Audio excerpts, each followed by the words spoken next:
আগেকার মুসলিমদের অবস্থা বলছি। জ্যোতির্বিজ্ঞান নিয়ে অনেক কথা হয় না, এই গ্রহে নাসাই পাঠাচ্ছে, সেই পাঠাচ্ছে। ভালো করে পড়ে দেখবেন জ্যোতির্বিজ্ঞানের মূল নীতিগুলো, সূত্রগুলো দিয়েছে মুসলিমরা। মেডিকেল সায়েন্স নিয়ে অনেক কথা হয়, মেডিকেল সায়েন্স এগিয়ে যাচ্ছে, মেডিকেল সায়েন্সের মূল নীতিগুলো দিয়েছে মুসলিমরা। এই কেমিস্ট্রি তোমরা পড়ো, পর্যায় সারণী, মূলনীতি দিয়েছে মুসলিমরা।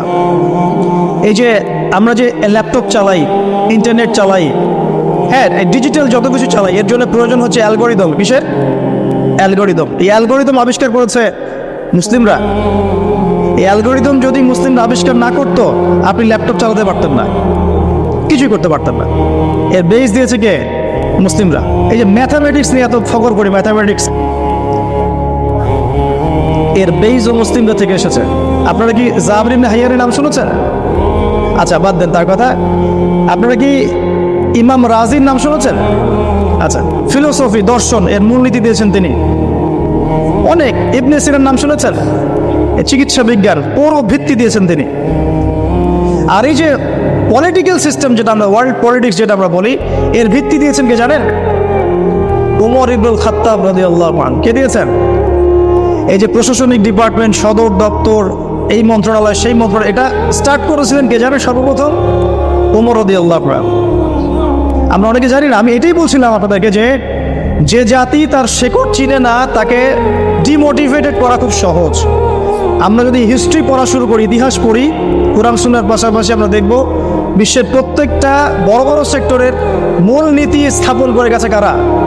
মুসলিমরা। তাহলে এখন কেন আমরা এই জায়গায় আসলাম? কি কারণ? আমি একটু কারণটা বলি আপনাদেরকে। মন খারাপ করছেন কি? নিজেদের চেহারাটা আয়নায় দেখতে হয়। যদি আমরা আমাদের চেহারা আয়নায় দেখার সৎসাহস না থাকে, তাহলে উন্নতি করবো কিভাবে? নাকি প্রশংসা থাকবে? আমরাও সেই জাতি, আমরা বীরের জাতি। সারা বিশ্বে বীরত্বের সাথে লড়াই করে ইসলাম প্রতিষ্ঠা করেছে কারা? আমরাই। এই যে ভারতবর্ষে ইসলাম পাচ্ছেন, ভারতবর্ষে ইসলাম ঢুকেছে একটা ঘটনাকে কেন্দ্র করে। কি ঘটনা? একজন মুসলিম নারীর ইজ্জতের উপর হামলা চালিয়েছিল একজন লম্পট রাজা। এই ঘটনাকে কেন্দ্র করে বিন কাসিম, এই যে ঘোড়সাওয়ার, অল্প কিছু সৈন্য নিয়ে আক্রমণ করেছিলেন ভারতবর্ষ। এই যে বিজয়, এখান থেকে শুরু হলো ইসলাম। তারও আগে চিটাগাং আছেন, চিটাগাং চট্টগ্রাম, এই চিটাগাং রোড দিয়ে, এই পোর্ট দিয়ে আরবরা বাণিজ্য করত। ওই দিক দিয়ে ইসলাম ঢুকেছে একদিক দিয়ে। আবার সুফি পীর মাশায়েখরা ছিলেন, তারা এখানে ইসলাম প্রচার করেছেন। তিনভাবে ইসলাম ঢুকেছে উপমহাদেশে। ইসলাম পেতেন না এগুলো। দেখুন কেন হলো এই অবস্থা? বিকজ ওই সময়ে একটা মুসলিম পরিবারের মধ্যে কোরআনের হাফেজ থাকতো। পাওয়া যায় এখন সব পরিবারে? রেয়ার। আমরা মনে করি যার ব্রেন সবচেয়ে খারাপ ওকে হাফেজি মাদ্রাসা দেওয়া লাগবে, আর যার ব্রেন খুব ভালো ওকে আমরা দেবো ইঞ্জিনিয়ারিং, ডক্টর। আমরা শিক্ষাটাকে ভাগ করে ফেলেছি। একটা হচ্ছে দুনিয়ার শিক্ষা, একটা হলো আখিরাতের শিক্ষা, তাই না?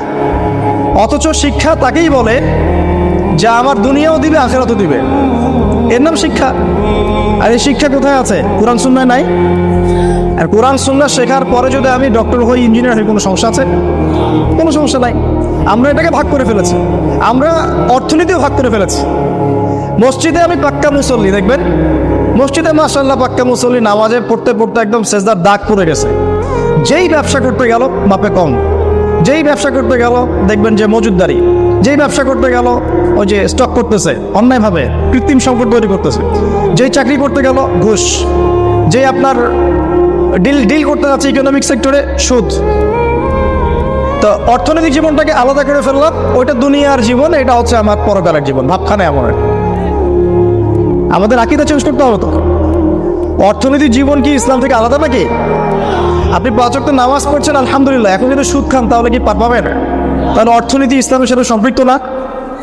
সহজ কথাটা বোঝাতে পারি না। ইভেন আমরা যদি অন্যদের সাথে ডিল করতে চাই বিশ্বে, তখনও ইসলাম ফলো করতে হবে। আদামের সমস্যা আছে। এমন তন্ত্র মন্ত্র মতবাদের চর্চাও করা যাবে না যে মতবাদগুলো কোরআন সুন্নাহর সরাসরি বিরোধী। করা যাবে?